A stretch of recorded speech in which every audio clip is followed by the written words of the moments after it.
결론부터 말씀드리겠습니다. 소 한 마리가 왕에게 말을 했습니다. 2500년 전 실화입니다.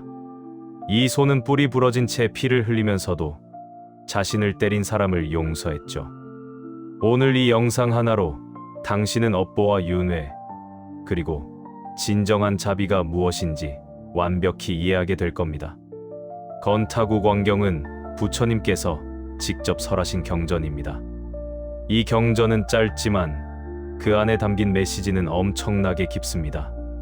이 이야기는 건타라는 나라의 왕에게서 시작됩니다. 이 왕은 바라문을 스승으로 모시고 있었어요. 당시 인도에서 바라문은 최고 계급이었습니다. 왕들도 바라문을 함부로 대하지 못했죠. 건타 왕 역시 이 바라문을 극진히 섬기고 있었습니다. 그 바라문은 산속에 살면서 과일나무 농장을 경영하고 있었습니다. 여러 종류의 과일나무를 심어서 키우고 있었죠.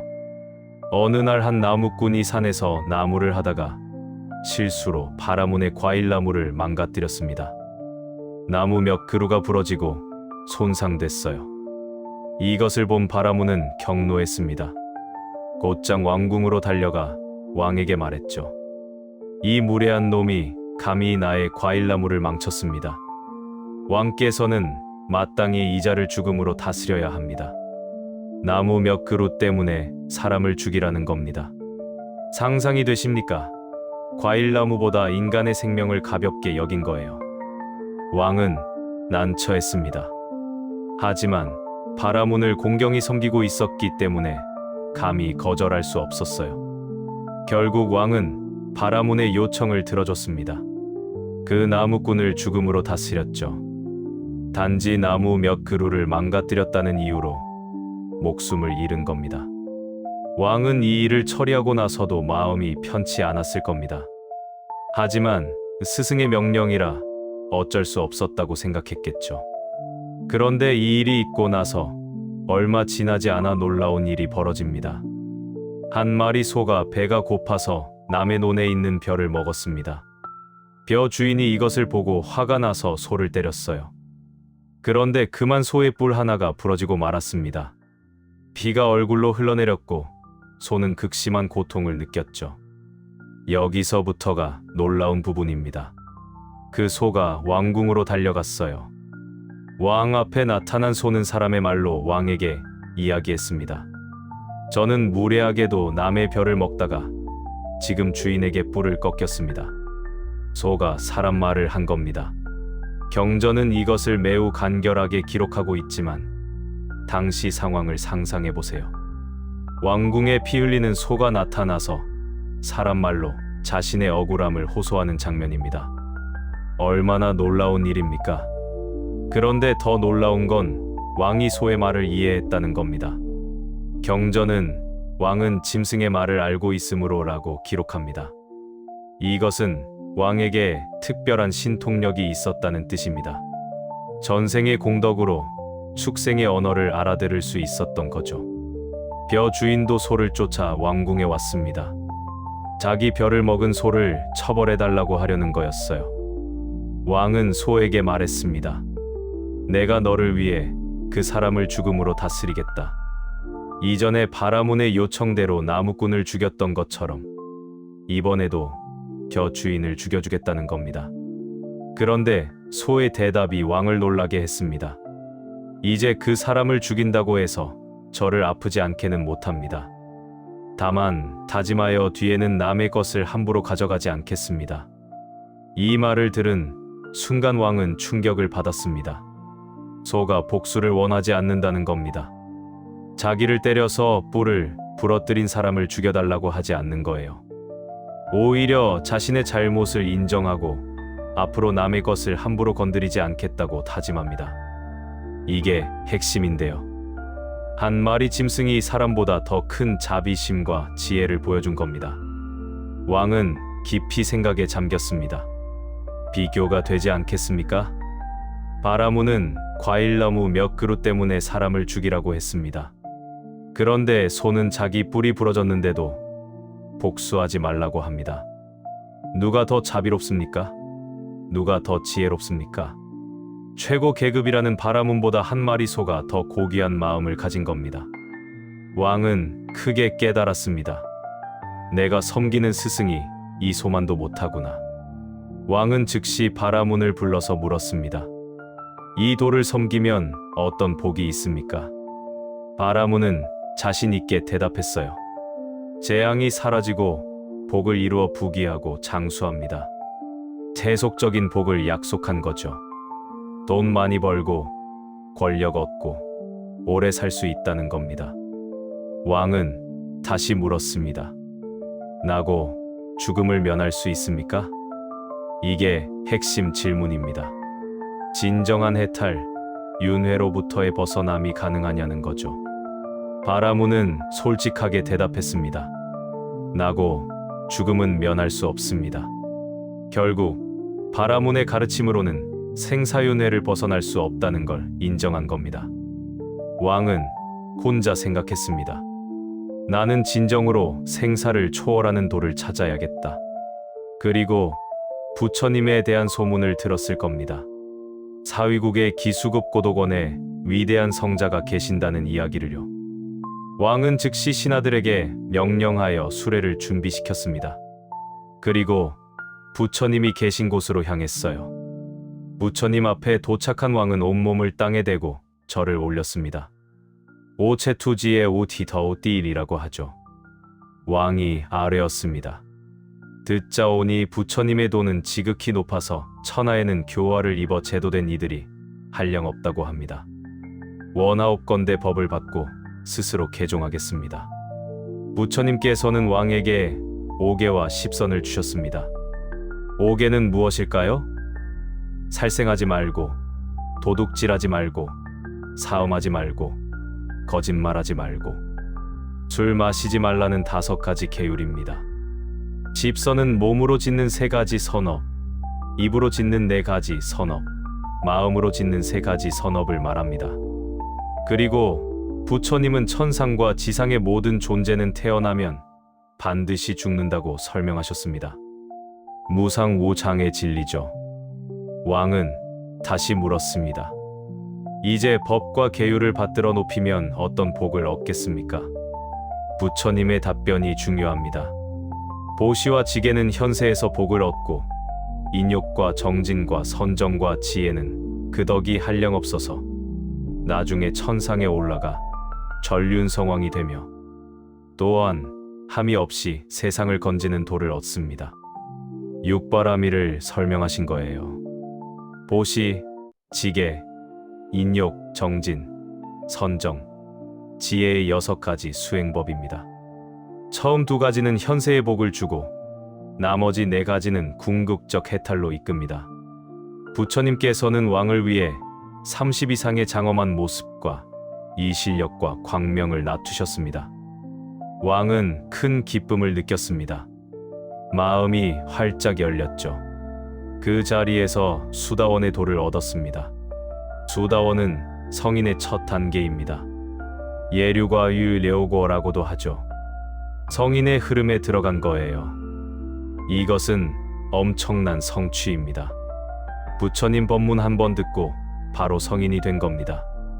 아난 존자가 옆에서 이 광경을 보고 있었습니다. 의문이 생겼죠. 아난이 부처님께 여쭈었습니다. 이 왕은 소와 본래 어떤 인연이 있기에 소의 말을 알아들었으며 바라문을 버리고 부처님의 도를 섬겼으며 부처님께 법을 듣자마자 곧 수다원의 도를 얻었습니까? 부처님께서 과거세의 인연을 밝히십니다. 옛적 구나암모니 부처님 때에 왕과 소는 형제 우바세였다. 구나암모니 부처님은 과거 7불 중 한 분입니다. 석가모니 부처님 이전에 이 세상에 오신 부처님이죠. 그때 이 2 사람은 형제였습니다. 둘 다 우바세, 즉 제가 불자였어요. 다 함께 하루낮과 하룻밤 동안 재계를 했는데 왕은 법을 지키고 정진하여 게으르지 않았으므로 죽어서 천상에 올라갔으며 내려와서는 국왕이 되었다. 8관재계를 하루 지킨 공덕이 이렇게 큰 겁니다.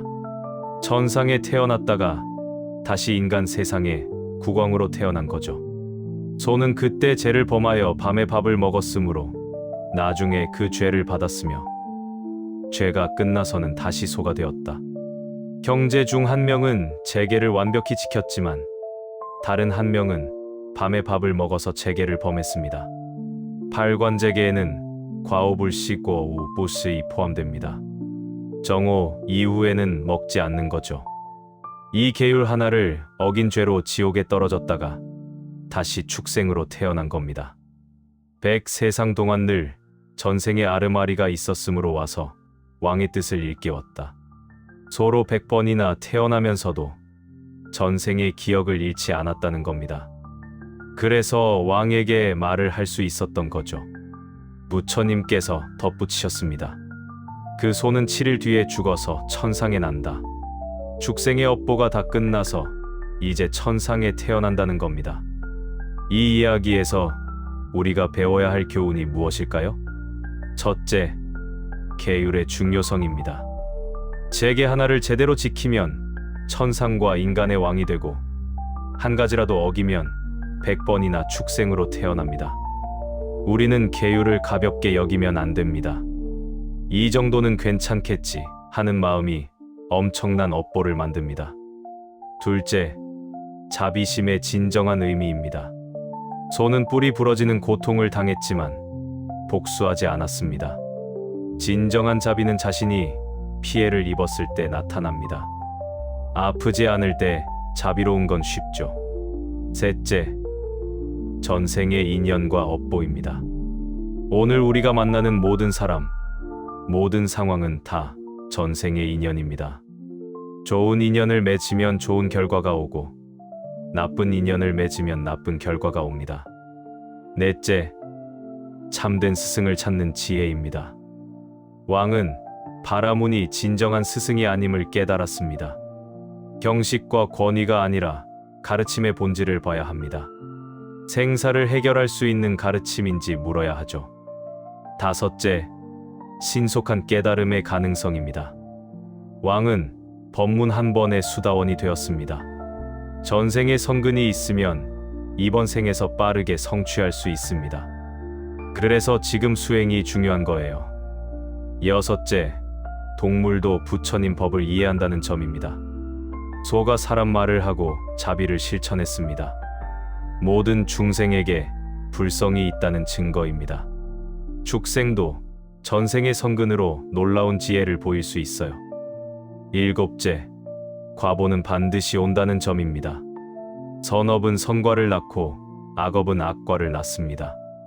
밤에 밥 한 끼 먹은 죄가 100번 축생으로 태어나는 결과를 낳았습니다. 인과는 정확합니다. 그렇다면 우리는 어떻게 살아야 할까요? 우선 계율을 소중히 여겨야 합니다. 5계를 지키고 가능하면 팔관제계를 자주 수지해야 합니다. 작은 계율도 가볍게 여기지 마세요. 이 정도는 괜찮아라는 생각이 큰 업보를 만듭니다. 둘째, 진정한 자비를 실천해야 합니다. 나를 해친 사람도 용서하는 마음이 진짜 자비입니다. 소처럼 복수하지 않고 자신의 잘못을 먼저 돌아보는 마음을 가져야 합니다. 셋째, 참된 가르침을 찾아야 합니다. 세속적 복만 약속하는 가르침이 아니라 생사를 초월하는 가르침을요. 부처님의 법은 생사윤회에서 벗어나는 길을 보여줍니다. 이것이 진정한 해탈이죠. 넷째, 지금 이 순간 정진해야 합니다. 왕이 그 자리에서 수다원이 된 것처럼 우리도 가능합니다. 전생의 성근을 이번 생에서 꽃 피우려면 지금 열심히 수행해야 합니다. 다섯째, 모든 중생을 존중해야 합니다. 한 마리 소도 전생에는 사람이었고 천상에 태어날 존재입니다. 길거리의 개나 고양이도 전생에는 우리 가족이었을 수 있습니다. 모든 생명을 소중히 여겨야 해요. 여섯째, 인과를 믿어야 합니다. 보이지 않는다고 없는 게 아닙니다. 업보는 반드시 찾아옵니다. 좋은 씨앗을 심으면 좋은 열매가 맺히죠. 부처님께서는 이 경전 마지막에 사부대중에게 당부하셨습니다. 개를 받았으면 재개하고 범하지 말라. 간단 명료한 가르침입니다. 개를 받았으면 지키라는 거예요. 모든 비구, 비구니, 우바새, 우바이와 하늘, 용, 귀신들이 이 법문을 듣고 환희했습니다. 그들은 부처님께 절하고 물러갔죠. 각자 받은 가르침을 실천하러 간 겁니다. 자, 정리해 드리겠습니다. 건타구 광경의 핵심은 무엇일까요? 계율 하나가 천상과 지옥을 가릅니다. 작은 계율도 소홀히 하지 마세요. 자비는 내가 아플 때 나타납니다. 복수하지 않는 마음이 진정한 자비입니다. 전생의 인연은 이번 생에 영향을 미칩니다. 좋은 인연을 맺으세요. 참된 가르침은 생사를 해결합니다. 세속적 복만 약속하는 가르침을 경계하세요. 깨달음은 한순간에 올 수 있습니다. 전생의 성근과 이번 생의 정진이 만나면 가능합니다. 모든 중생에게 불성이 있습니다. 동물도 존중하고 함부로 대하지 마세요. 인과는 정확합니다. 작은 악도 큰 과보를 낳을 수 있습니다. 이 경전은 짧지만 그 가르침은 깊습니다. 2500년 전 한 마리 소가 왕을 깨우쳤듯이 오늘 이 법문이 여러분을 깨우치길 바랍니다. 오늘부터 실천해 보세요. 5계를 지키고 자비를 실천하고 모든 생명을 존중하세요. 작은 것부터 시작하면 됩니다. 하루 한 가지 선행, 하루 한 가지 계율 지키기. 그것이 쌓이면 천상에 태어나고 국왕이 되고 결국 성인의 경지에 이릅니다. 건타구 광경이 여러분의 삶의 빛이 되기를 기원합니다.